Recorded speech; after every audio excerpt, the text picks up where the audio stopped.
محترم حاضرین، آج کا میرا عنوان نیکی اور بدی خرم مراد رحمۃ اللہ علیہ کی لکھی ہوئی ایک کتاب ہے۔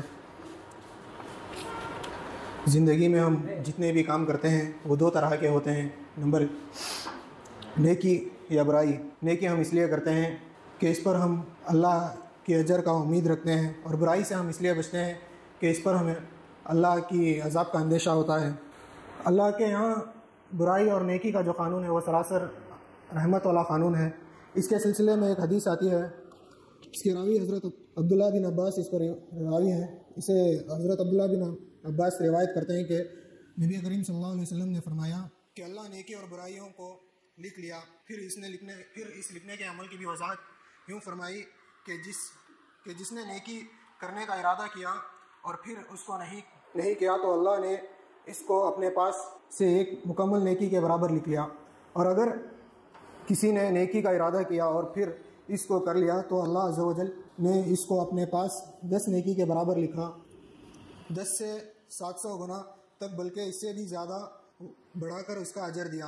اور اگر اس نے کسی برائی کا ارادہ کیا اور پھر اس کو نہیں کیا تو اللہ نے اس کو اپنے پاس ایک نیکی کے برابر لکھ لیا، اور اگر کسی نے برائی کا ارادہ کیا اور پھر کر بیٹھا تو اللہ نے اس کو ایک برائی کے برابر لکھ لیا۔ یہ حدیث بخاری اور مسلم کے علاوہ سارے محدثین نے بھی روایت کی ہے، لیکن اس میں تھوڑا بہت یہی الفاظ تو یہی ہیں، لیکن تھوڑا بہت فرق ہے کہ جب مثال کے طور پر ایک حدیث میں جو بہت سے محدثین اسے روایت کر ہیں کہ جب بندہ ارادہ کرتا ہے کہ وہ کون سی نیکی کرے تو اللہ تعالیٰ اسے اپنے پاس لکھ لیتا جب تک کہ وہ اسے نیکی کو نہ کر لیں، اور جب بندہ اس نیکی کو کر لیتا ہے تو اللہ تعالیٰ اسے اس سے 10 گنا بڑھا کو یا پھر اس سے زیادہ دیتا ہے۔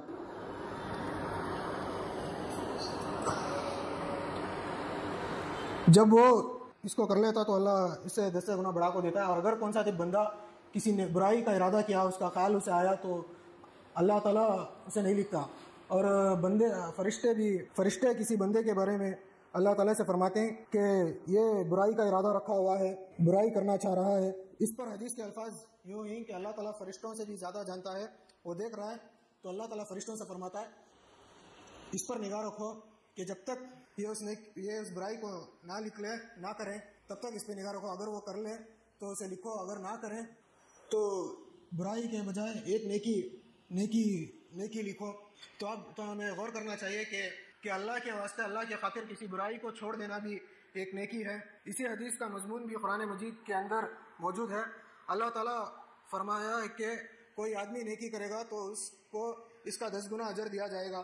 یہ بات سورۃ الانعام میں بھی کہی گئی ہے۔ سورۃ البقرہ میں انفاق فی سبیل اللہ کے مضمون میں بھی یہ بات کہی گئی ہے کہ جو آدمی ایک دانہ بھی خرچ کرے گا، اس کی مثال ایسی ہے کہ ایک دانے میں 7 بیلیں نکلیں گی، اور ہر ایک دانے بھی خرچ کرے، ہر ایک بالی میں 700 دانے نکلیں گے۔ لہذا 700 گنا جو اس حدیث میں آیا ہے وہ قرآن مجید کی کہی ہوئی بات، واللہ یضاعف لمن یشاء، اور پھر وہ جس کے لیے چاہے 700 سے بھی زیادہ گنا بڑھاتا ہے۔ جو حدیث میں کہی گئی ہے وہ قرآن مجید سے ماخوذ ہے، اور قرآن مجید کی تشریح ہے جو نبی کریم صلی اللہ علیہ وسلم فرماتے ہیں۔ یہ بات قرآن مجید نے بہت واضح کر دی کہ کسی کا کوئی نیک عمل ضائع نہیں ہو سکتا، کسی محنت کرنے والے کی محنت، کسی مزدور کی مزدوری، کسی نیک عمل کرنے والے کی نیکی ضائع نہیں ہو سکتی، اللہ یہ کہ وہ اسے اپنے ہاتھوں سے خود برباد کر لیں، خود ہی کنواں کھودے اور پھر اس میں گر جائے، اور خود کوئی ایسا عمل نہ کر لیں جو نیکی پر غالب آ جائے، وہ اس کا اپنا کام ہے۔ لیکن اللہ تعالیٰ کے یہاں نیکی کو لازماً لکھا جائے گا، برائی کو اگر اللہ چاہے تو لکھے یا پھر معاف کر دیں۔ اس معاملے میں اللہ کا اس سے معلوم یہ ہوتا ہے کہ اللہ کا جو قانون نبی کریم صلی اللہ علیہ وسلم نے حدیث قدسی کے طور پر بیان کیا، بڑا دلکش اور دل آواز اور بڑا اہم قانون ہے۔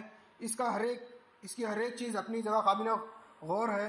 پہلی بات جو اس کے اندر واضح طور پر نظر آتی ہے وہ یہ ہے کہ اصل چیز کسی کام کے کرنے کا ارادے کا ہے۔ انسان کو جو طاقت دی گئی ہے، اختیار دیا گیا ہے، وہ اس کا امتحان ہے، اور وہ اپنی شخصیت، اپنی حیثیت، اپنے قلب، اپنے دماغ، جو بھی لفظ بھی آپ استعمال کریں، قرآن مجید نے اس کے اندر کی جو شخصیت کام کرنے کا فیصلہ کرتی ہے اور کام کرتی ہے، اس کے لیے قلب کا لفظ استعمال کیا گیا ہے۔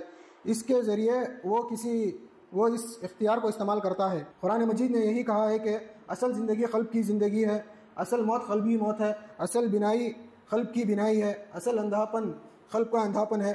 قیامت کے روز وہی آدمی نجات پا سکتا ہے جو اللہ تعالیٰ کے پاس قلب سلیم لے کر آئے۔ اس اصل چیز آدمی کے ارادہ اور اختیار ہے، اور اللہ تعالیٰ کو سب سے پہلے یہی مقصود ہے کہ آدمی ارادہ کریں۔